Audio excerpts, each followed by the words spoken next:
소아시아 7교회 중에 오늘 네 번째 해당하는 두아디라 교회입니다.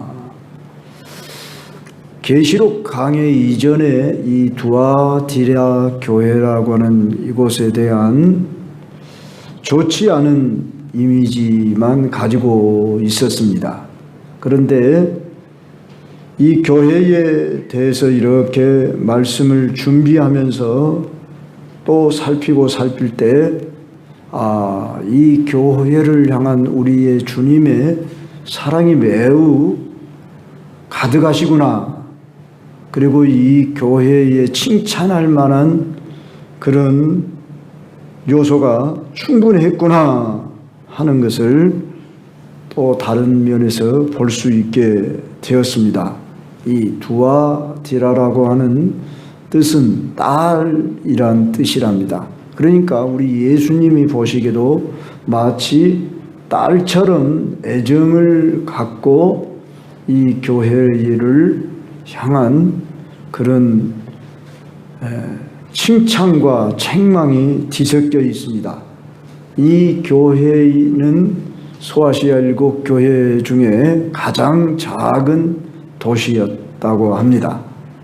상업도시, 우상숭배가 만연한 도시, 그런 가운데에서도 이 교회는 다른 지역보다 작은 도시였지만은 이 교회를 향한 주님의 마음이 가득했음을 우리는 오늘 말씀 통해서 살펴보겠는데, 이 두아디라 교회에 나타나신 예수님의 모습을 18절에 보니까 그 눈이 불꽃 같고 그 발이 빛난 주석과 같은 하나님의 아들이라 이렇게 표현됩니다.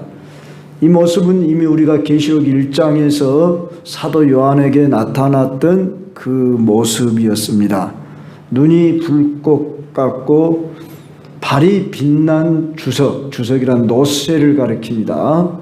그래서 그런 강한 그런 발을 가진 모습으로 표현해 놓고 있는 것은 당시 두아디라 교회의 신앙 형편의 모습과 매우 밀접한 관계가 있다는 것입니다. 소아시아 7교회들마다 주님의 나타나는 모습이 다르게 표현된 것은 그 교회의 형편 상황에 맞게 주님이 계시되어 나타나고 있다는 것을 볼 수 있고, 또한 해석하는데 적용하는데 많은 우리에게 도움을 주고 있다. 처음부터 제가 말씀을 드렸었습니다. 자, 그렇다면 두아디라 교회는 어떤 칭찬의 요소가 있었는가? 19절 보니까 내가 네 사업과 사랑과 믿음과 섬김과 인내를 아노니 네 나중 행위가 처음 것보다 많도다 그랬습니다. 여기 사업이라고 하는 단어는 헬라어로 말하면 엘곤이라는 단어로 행위라는 단어입니다. 그러니까 네 행위와 했을 때 네 나중 행위가 하는 이 말과 반복되고 있다고 볼 수 있기 때문에 주석가들은 여기서 칭찬하는 요소가 뭔가 하면은 사랑과 믿음과 섬김과 인내라고 하는 이 네 가지 요소를 중점적으로 다루고 있다, 이렇게 해석을 해놓고 있는 걸 보았습니다. 자, 그랬을 때에 너의 일이 바로 사랑과 믿음과 섬김과 인내로 나타나는데, 사랑의 결과가 섬김이요, 믿음의 결과가 인내입니다. 그래서 서로 다 연결되는 내용입니다. 사랑이 있다면 섬김이 있는 것이고, 믿음이 있다면 인내가 뒤따라야 함이 마땅합니다. 바로 이 두아디라 교회는 오늘날의 모든 교회가 갖추어야 할 이 사랑과 섬김, 믿음과 인내가 있는데 네 나중 행위가 처음 것보다 더 많도다, 이렇게 칭찬을 합니다. 우리가 처음 소개되는 에베소 교회는 처음에는 잘 시작했는데 나중에는 사랑을 잃어버렸어요. 그래서 처음 사랑을 가져라 그렇게 교훈을 한 반면에 이 두아디라 교회는 처음에는 미약했지만 나중 행위가 더 잘 나타나는 이런 모습이었으니 얼마나 아름답고 칭찬받을 만 합니까?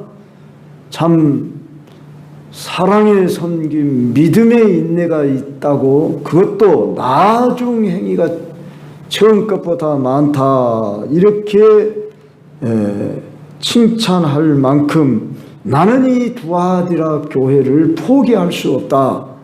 나는 이 교회를 돌이켜 회복시키는 그러한 교회 되기를 원한다고 하는 이 주님의 마음이 가득합니다.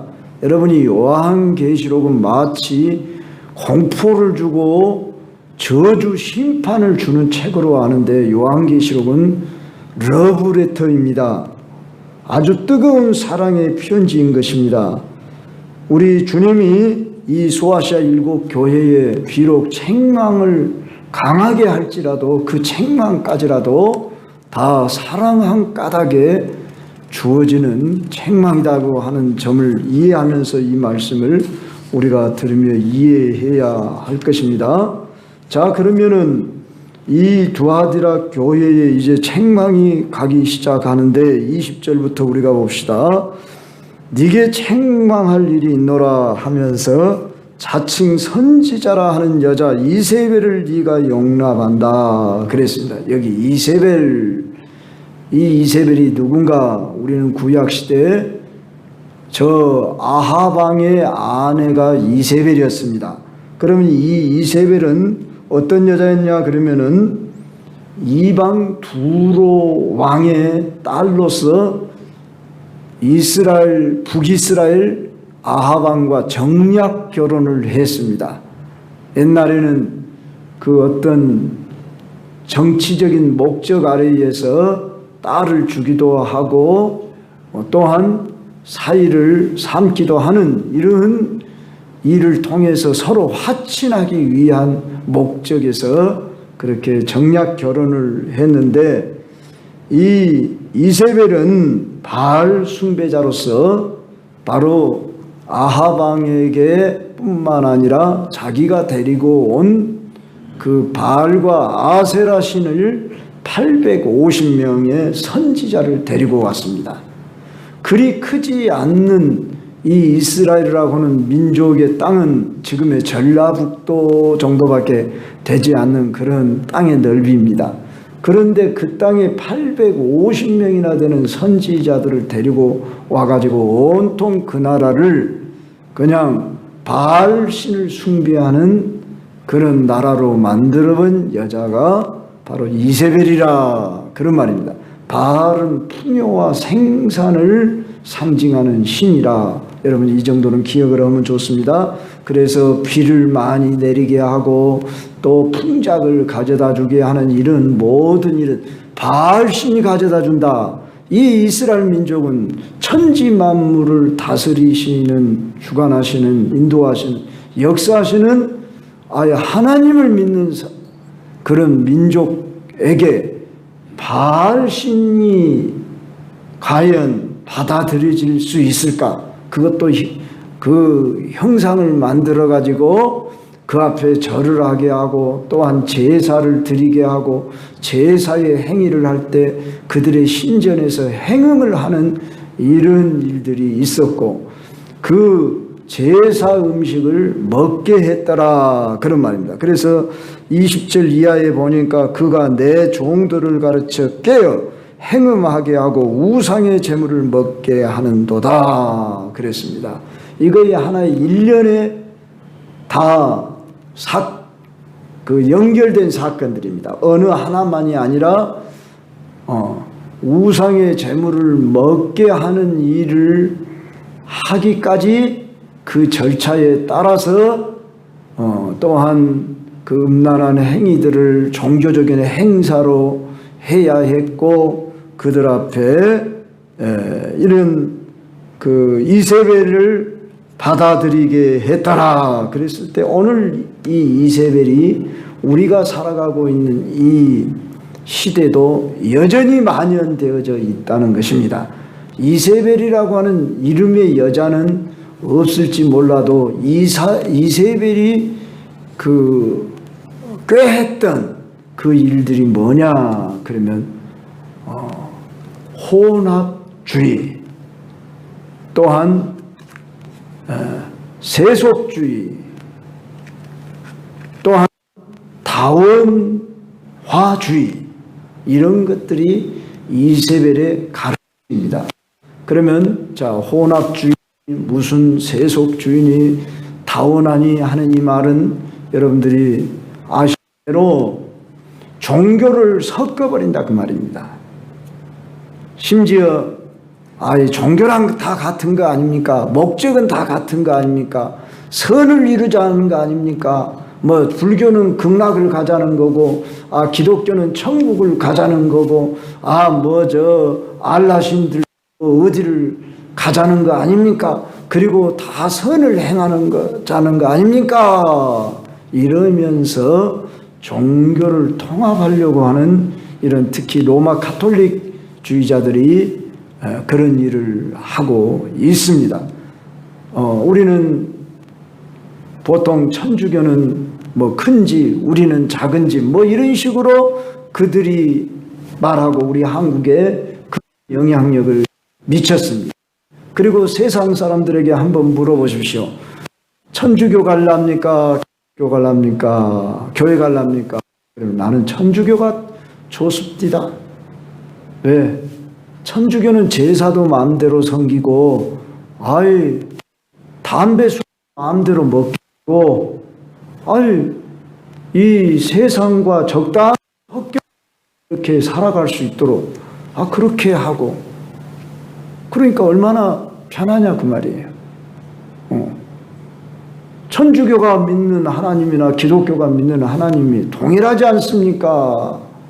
왜 우리가 1517년 누에서 종교개혁을 단행해야만 했습니까? 이미 그 앞에 많은 개혁자들이 사형을 당하고 고난을 받으면서 루터 때에 그것이 성공적으로 이루어지면서 이제 칼빈을 비롯해서 잔 낙스를 비롯해서 뭐 여러 참 개혁가들이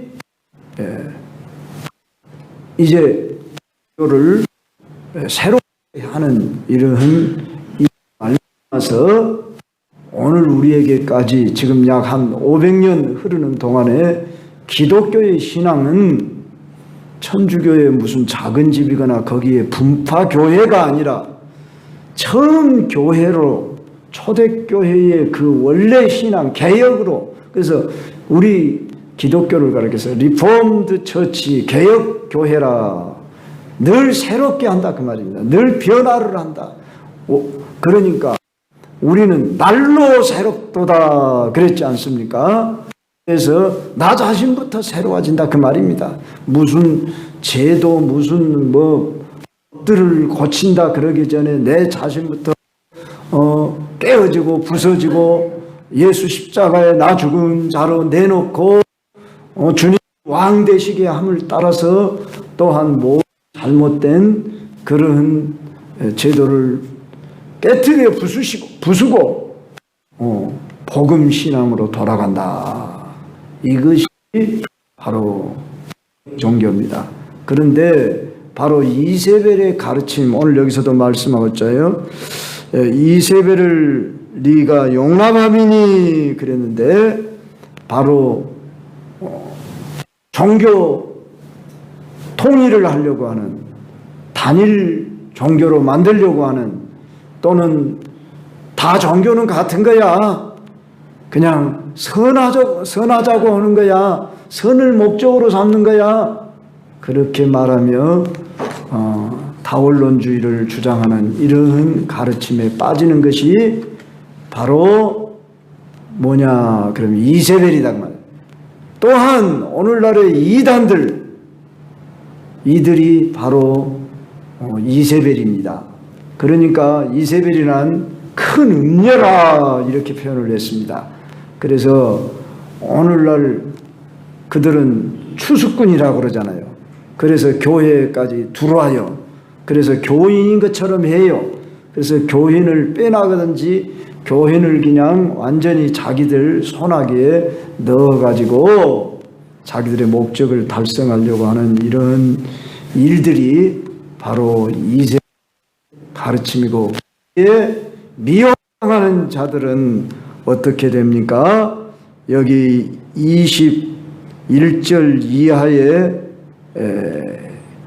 이제 심판을 받게 된다 그 말입니다.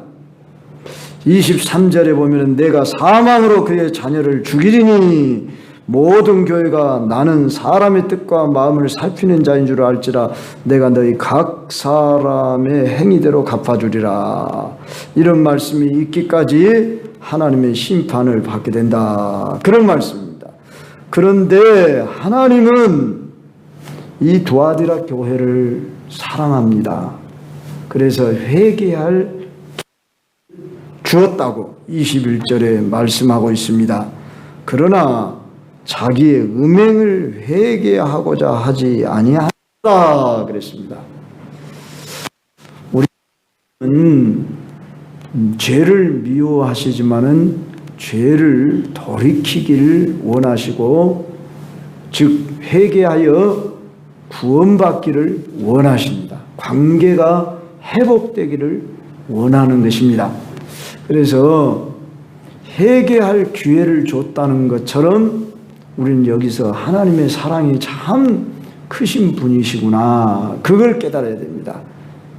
그런데 음녀의 미혹을 당하면 회개할 기회를 대부분 경우가 많더라고 말입니다. 가령 우리가 이단에 빠진 자들이 돌아오는 경우 보았습니까? 100에 1명이나 돌아올까 말까 하고 1000에 1명이나 돌아올까 말까요. 심지어 불교 이미 무너졌고 또 무슨 전도관 다 무너졌다 할지라도 여전히 지금도 그걸 따르고 숭배하고 쫓아가는 사람들이 있고, 이제 제가 볼 때에 저 이만희 신천지교가 이만희가 죽으면 저들이 다 회개하고 돌아오면 얼마나 좋겠습니까? 그러나 그렇지 않을 것입니다. 하나님의 교회, 안상홍 증인의 교회죠. 안상홍이가 죽고 나니까 그 부인 장길자가 내가 하늘의 어머니다 그러고 또 나타나지 않습니까? 그러면서 미혹을 해요. 이와 같이 신천지 이만희 반드시 죽을 것입니다. 많이 살아야 아마 10년 안짝에 죽지 않겠습니까? 그런데 바로 이만희 그가 죽으면 벌써부터 그런다고 그러잖아요. 이만희가 죽으면 뭐 그 영이 뭐 누구에게로 들어가서 또 뭐 이렇게 교리를 바꿉니다. 그래서 계속해서 미혹을 할 것입니다. 그래서 그쪽에 한번 빠진 사람들이 회개할 기회를 놓친다는 것이 너무나 안타깝습니다. 그래서 우리는 바른 신앙, 바른 지식을 가지고 믿음 생활을 한다는 것이 얼마나 복된다는 것을 알 수 있습니다. 이제 참 할 수만 있다면 우리는 회개하기를 즐거워해야 합니다. 회개는 천국문에 들어가는 길이기 때문입니다. 그래서 회개하지 않아도 좋을 사람은 없습니다. 우리가 물론 구원을 얻는 것은 믿음으로 구원을 얻고 은혜로 구원을 받지만은 회개라고 하는 이 통로를 통해서 믿음이 강화되어지고 하나님과 관계가 회복되는 것입니다. 내게 깨달음이 있으면 즉각 우리는 회개하며 돌이키고자, 회개란 결코 내가 잘못했어 그 정도 인정하는 것이 아니라, 물론 내가 지적으로 동의하는 것뿐만 아니라 자백하는 것뿐만 아니라 돌이키는 것, 변화를 갖는 행동으로 우리의 삶이 변화되는 것을 보여주는 것이 진정한 회개입니다. 그래서 23절에 보면은 이런 말씀을 하고 있습니다. 나는 내가 사망으로 그의 자녀를 죽이리니 모든 교회가 나는 사람의 뜻과 마음을 살피는 자인 줄 알지라.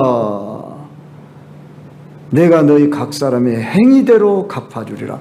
참 이런 말씀을 들을 때 우리는 두려운 마음이 솔직히 생깁니다. 왜요? 너희 각 사람의 행위대로 갚아주리라 그랬기 때문에. 얼른 보면 이 말씀 9절만 보면 하나님은 율법적인 그런 행위대로 우리들을 심판하시는 하나님이다 이렇게 들려질 수가 있습니다. 그런데 하나님은 회개할 기회를 줬는데도 회개하지 않은 자에게 이런 즉 보응을 하신다 그런 말씀입니다.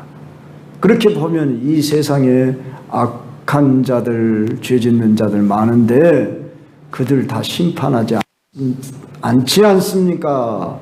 이렇게 생각할 수 있는데 불신자들은 어차피 저 영원한 불못에 들어갈 자들이기 때문에 이 땅에서 즉각 심판을 하지 않습니다. 또한 믿는 자들도 하나님이 잘못한다고 해서 즉각 그때그때 다 심판한다고 한다면 참 나만할 길이 없을 것입니다. 우리 또한 연약한 중에 하나님의 의가 깨끗다 온전하다 할 수 없기 때문에 지금까지 살아오는 동안에 우리의 잘못을 그때그때 하나님이 가령 그 산상순에 보면 이런 말 있죠. 네 눈이 보지 않아야 할 것을 보면은 차라리 네 눈 하나를 빼버려라. 네 손이 안 만져야 할 것을 만지면 그 손을 그냥 하나 잘라버려라. 네 발이 안 가야 할 곳을 가면은 차라리 네 발을 잘라버리고 천국에 들어가는 것이 낫다.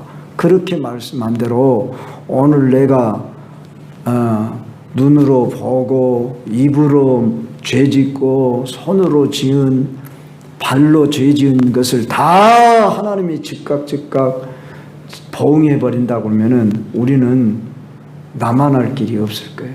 근데 하나님은 길이 참으시고 다 회개하기에 이르기를 바란다 그렇게 말씀하셨고, 자기 자녀들이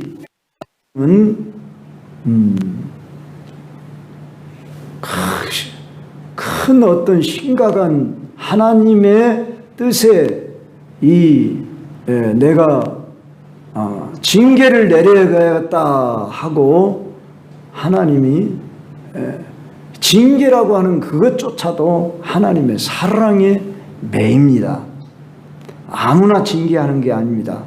하나님이 사랑하는 자마다 채찍질 하시나니 징계가 없으면 사생자요. 히브리서 2장인가 보면 그런 말씀이 나옵니다. 그래서 여러분들이 혹시라도 내가 무슨 병이 났다, 무슨 몸이 아팠다 그러면 하나님이 나를 징계하신다냐 꼭 이렇게 여러분들이 그렇게 생각할 필요는 없지만 겸손한 마음 속에서 하나님 앞에 하나님 어찌하여 내게 이런 고난이 따릅니까? 그리고 물어보는 있고 겸손히 여러분이 나아가야 됩니다. 그러면서 우리는 어쩐지 하나님 앞에 겸손한 마음으로 하나님의 뜻을 발견하려고 하는 것은 좋으나 모든 것을 죄에다가 연결을 시켜가지고 나의 현재의 고난을 택하면 안 되고, 더더구나 주변의 성도 그런 시각으로 보는 것은 율법적인 태도 말입니다. 거기에 대한 교훈은 욥기서를 통해서 우리가 알 수 있습니다. 욥의 세 친구들이 욥을 향해서 얼마나 정죄하고 심판합니까? 그러면서 네가 뭔가 잘못한 것이 있으니까 이렇게 고난을 받는 거지, 회개하라고 막 그렇게 잣대를 갖다 들이댑니다.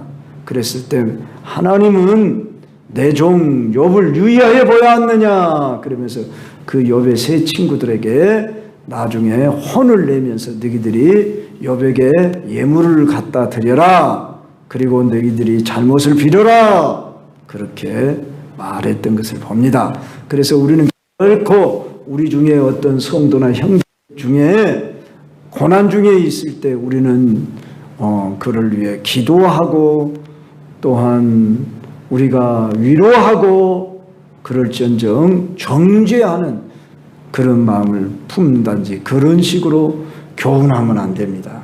그래서 너 죄게 회개해야 돼 보여줘도 그런 식으로 잣대를 갖다 대면 안 됩니다. 모든 것을 판단하실 이는 하나님밖에 없습니다. 하나님만이 판단하실 일입니다. 그래서 또한 형제가 분명히 보여서 잘못해서 지금 저렇게 징계를 받는다 그러면은 거울로 삼아서 나는 그렇게 안 해야지 하고 내 자신을 돌아보는 거울로 삼을지언정 내가 그 형제의 마음을 아프게 하고 정죄하는 심판의 자리에 우리는 없다고 말합니다. 결코 우리는 그렇게 그 형제를 그렇게 비판하거나 판단하는 정죄하는 그런 자격이 없는 사람들이다 그 말입니다. 의인은 없나니 하나도 없고 찾는 자도 없고 깨닫는 자도 없다. 모든 사람이 죄를 범하였으며 하나님의 영광에 이르지 못하더니 우리가 볼 때 저 사람은 더 큰 죄를 졌고 나는 조그만 죄를 졌다 이렇게 생각할지 모를 때 하나님이 보실 때는 우리 일명 50보 100보란 말이 있지 않습니까? 저 사람은 나보다 100보 더 많이 더 죄 100보 지었고 나는 50보 지었을지라도 그것이 피장파장이 하나님 보실 때는 저 달도 못하고 별도 달도 명랑치 못하고 별도 깨끗이 못하며 하물며 벌레 인생이랴. 전에 성경에는 지금도 그렇게 나왔는가 모르겠어요. 욥기 보면 구더기 인생이라 그랬습니다. 그래서 하나님 앞에서는 예수 피로 죄사함 받지 못한 사람은 육체뿐이니라. 창세기 6장에 보면은 노아 시대에 죄악이 관영했는데 왜 홍수로 심판했다고요? 저들이 육체뿐이다 그 말이에요. 영이 이미 죽은 상태라 그 말입니다. 쉽게 표현하면 고기 덩어리에 지나지 않다 그 말이에요. 우리가 짐승 잡아먹잖아요. 짐승 잡아먹으면서도 우리가 그들을 불쌍하고 생선도 먹잖아요. 오징어도 먹고 고등어도 먹고 또 오늘 또 돼지고기도 먹었고 에? 그 돼지 잡을 때 그 모습 보면 얼마나 불쌍해요. 근데 우린 맛있게 먹잖아요.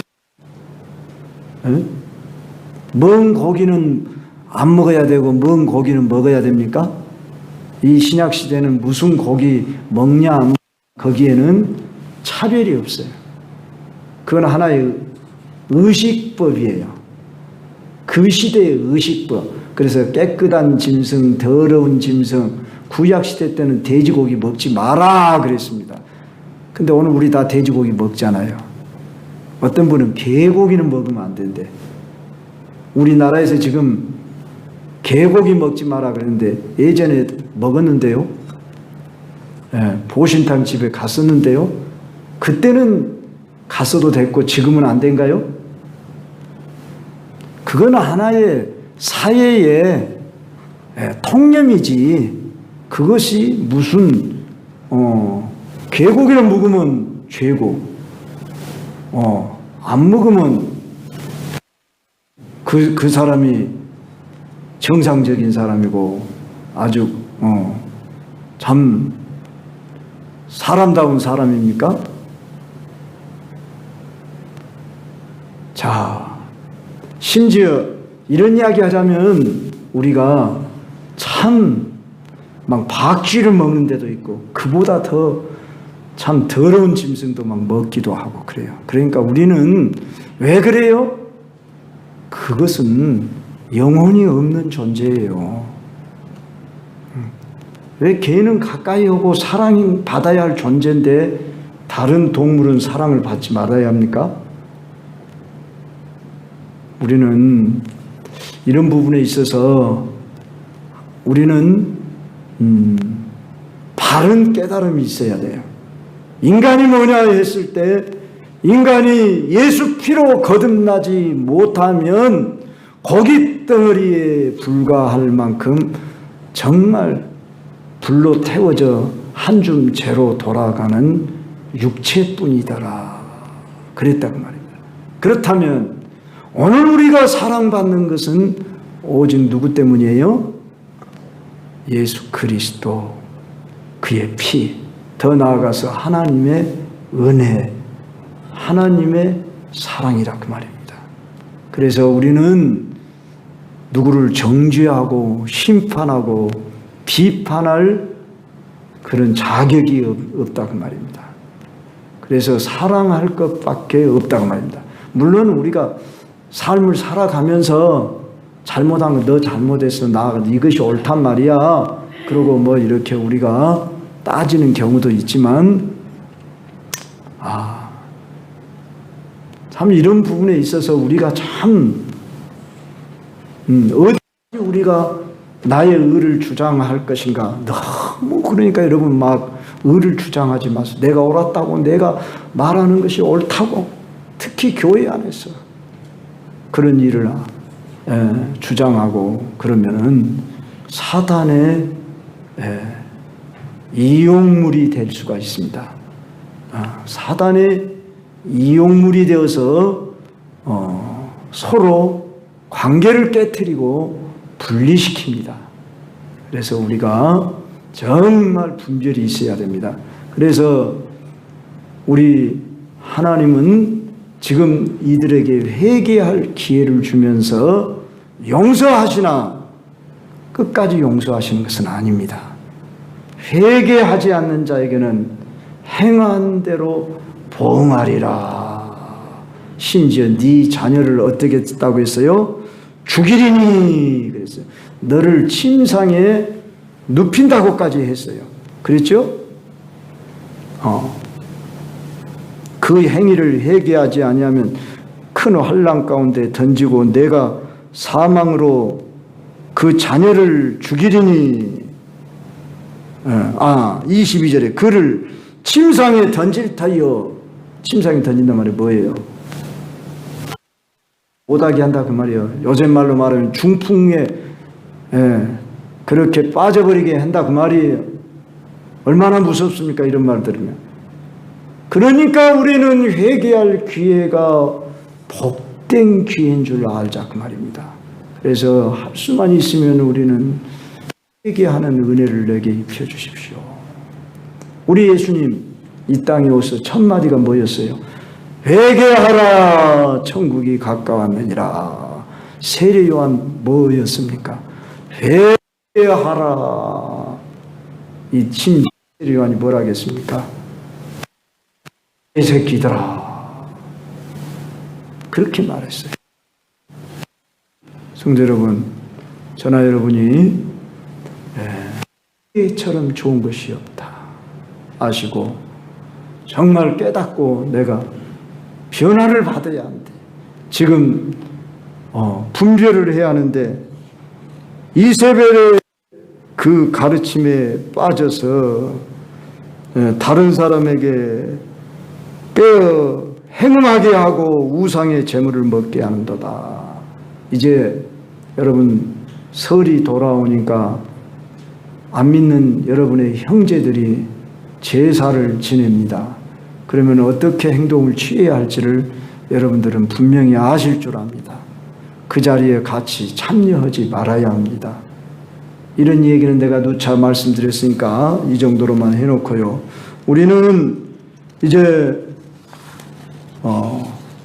이렇게 보호하신다, 심판하신다 하는 말씀이 성경에 많이 나온다는 것입니다. 시편 62편 12절, 잠언 24장 12절, 에레미야 17장 10절, 마태복음 16장 27절, 로마서 2장 6절, 디모데후서 4장 14절, 고린도후서 5장 10절, 계시록 22장 12절.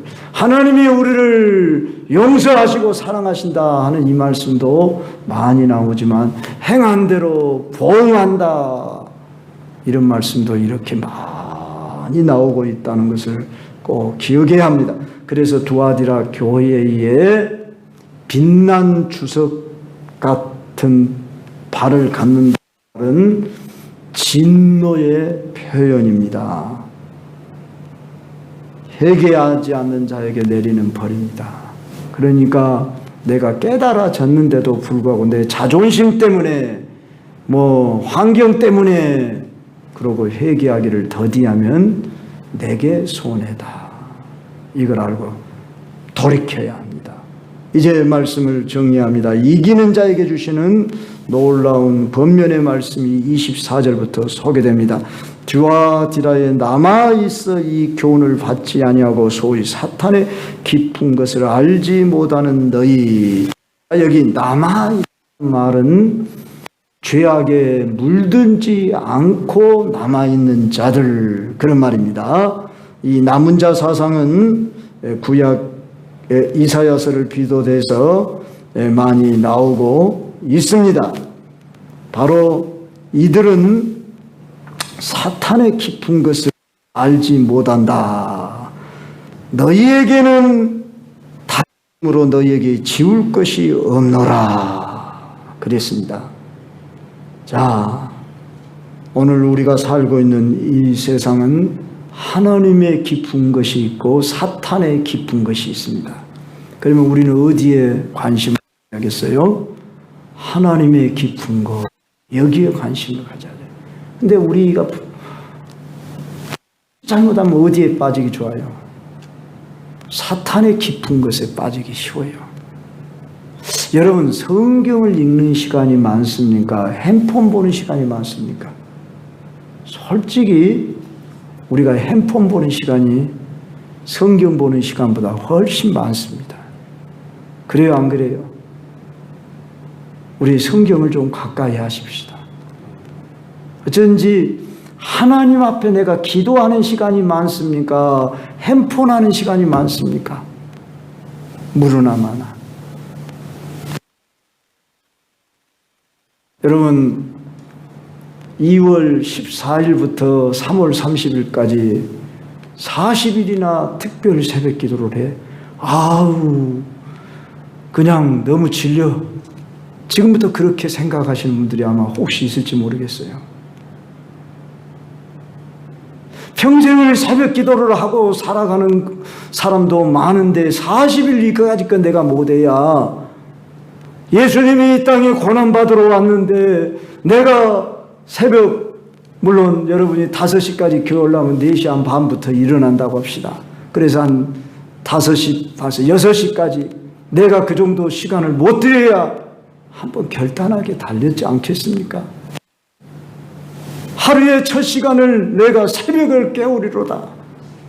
이렇게 한번 결심해보고 좀 뭔가 좀 새로운 결단을 하는 쪽에다 우리가 관심을 가져야 하는데, 익숙한 세상 일 방식은 그냥 그 틀에 얽매여서 변화를 갖지 않으려고 하는 이러한 우리의 모습, 어떻게 말하면 우리는 이 세속화된 모습들을 많이 갖추고 있지 않습니까?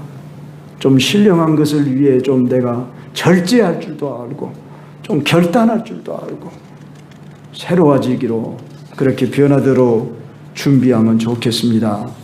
자, 이 이기는 자에게 주시는 그 복을 약속하는데, 내가 올 때까지 굳게 잡으라 이렇게 말씀하면서 이기는 자와 끝까지 내일을 지키는 그에게 만국을 다스리는 권세를 주리니 했습니다. 여기서 만국을 다스리는 권세는 죽은 후에 가는 하나님 나라라 또는 뭐 천년왕국이라 이렇게 해석하는 분들이 있는데, 여기서 만국을 다스리는 권세는 초림으로부터 재림을 잇기까지 지금 우리에게 사탄을 이길 수 있는 권세를 이미 주셨습니다. 예수님께서 이미 사탄을 어떻게 했어요? 이기셨잖아요. 그리고 이기는 권세를 우리에게 줬어요. 바로 그 권세를 활용할 수 있는 능력 있는 삶을 한다, 그런 말씀입니다. 그래서 오늘 우리는 지금 여기서 이겨야 하는 것입니다.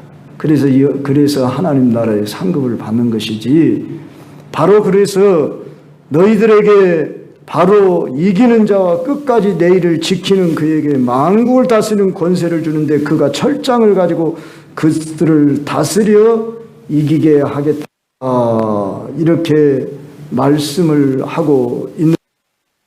여기서 철장이라면 무섭게 느껴지잖아요. 이것은 상징적인 뜻입니다. 우리는 이미 철장을 사용할 수 있는 권세, 마귀를 우리는 묶을 수 있는 권세를 이미 주었어요. 근데 이걸 사용을 안 하고 사용할 힘이, 능력을 잃은 것이 문제죠. 마치 삼손이 머리가 깎여가지고 힘을 잃어버린 것처럼 오늘 예수님이 12제자, 70인 제자들에게 무슨 권세를 줬습니까? 귀신을 쫓아내는 권세, 병을 고치는 권세 줬잖아요.